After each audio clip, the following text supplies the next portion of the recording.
Musannif rahimahullah ta'ala dalam kitabnya Maqasidus Shaum, beliau mengatakan Bismillahirrahmanirrahim.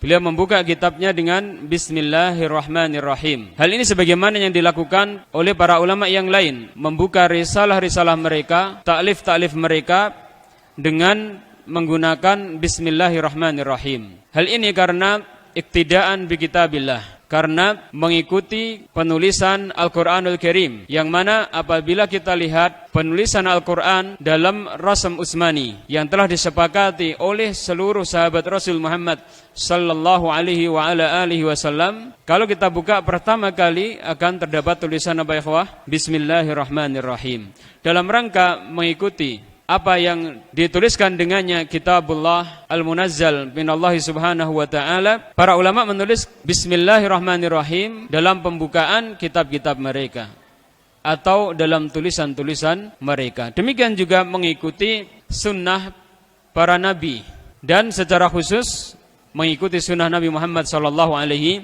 wa ala alihi wasallam. Para nabi dahulu ketika menulis surat didahului dengan Bismillahirrahmanirrahim. Sebagaimana Nabiullah Sulaiman ketika beliau mengirimkan surat kepada Raja Saba, Raja Bilqis, Nabi Sulaiman menuliskan Bismillahirrahmanirrahim. Innahu min Sulaiman wa innahu Bismillahirrahmanirrahim. Demikian juga Rasulullah Muhammad sallallahu alaihi wa ala alihi wasallam, sebagaimana yang dituliskan oleh Al-Imam Bukhari rahimahullah ta'ala dalam kitab sahihnya, dalam kitab Al-Ilm, Rasulullah sallallahu alaihi wa ala alihi wasallam menulis surat kepada Hirakal, Azimur Rum, dimulai dengan Bismillahirrahmanirrahim. Dan kemudian di sana juga ada riwayat dari Nabi sallallahu alaihi wa ala alihi wasallam. Namun para ulama ahlul hadis berselisih pendapat tentang sahih atau dhaifnya riwayat-riwayat tersebut, yaitu sabda Nabi sallallahu alaihi wasallam, kullu amrin dzibalin la yubda'u fihi bi bismillah fahuwa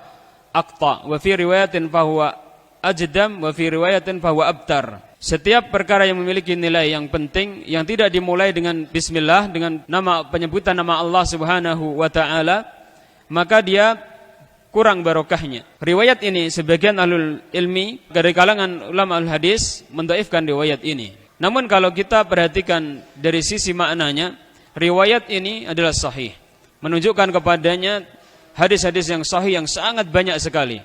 Apabila kita tidak membaca bismillah, maka kurang keberkahan kita dalam melakukan sebuah peribadatan. Seperti misalnya Nabi SAW mengatakan, la wudu'a liman lam yadhkur ismallah alaihi. Tidak ada wudu yang sempurna bagi orang yang tidak membaca bismillah ketika berwudu. Kemudian juga Nabi SAW memerintahkan kita untuk membaca basmalah ketika makan atau minum. Kalau kita tidak makan dan minum dengan baca bismillah, akibatnya apa ya ikhwah? Syaitan ikut makan bersama kita dan ikut minum bersama kita. Kemudian jika seseorang sudah berkeluarga, ketika bergaul dengan istrinya, ya, seorang laki-laki jika sudah berkeluarga, ketika bergaul dengan istrinya, hendaknya memulai dengan apa? Bismillah. Kalau tidak, maka apa? Syaitan akan ikut bersamanya. Kalau seorang masuk rumah, maka hendaknya mengucapkan apa? Bismillah. Ketika menutup pintunya mengucapkan bismillah. Kalau tidak apa? Syaitan akan masuk bersamanya. Sehingga dia mengatakan dia akan menjumpai tempat bermalam. Apabila ada seorang yang masuk rumah, kemudian dia tidak membaca basmalah dan kemudian juga tidak menutup pintunya dengan baca basmalah. Demikian juga ketika keluar rumah. Doa kita apa? Bismillahi tawakkaltu 'ala Allah. Kalau kita baca doa tersebut, maka dikatakan kufita wa hudita, engkau telah dicukupi dan engkau mendapatkan petunjuk dari Allah Subhanahu wa taala, wa tanahha anhu syaitan, dan syaitan akan menjauh darinya.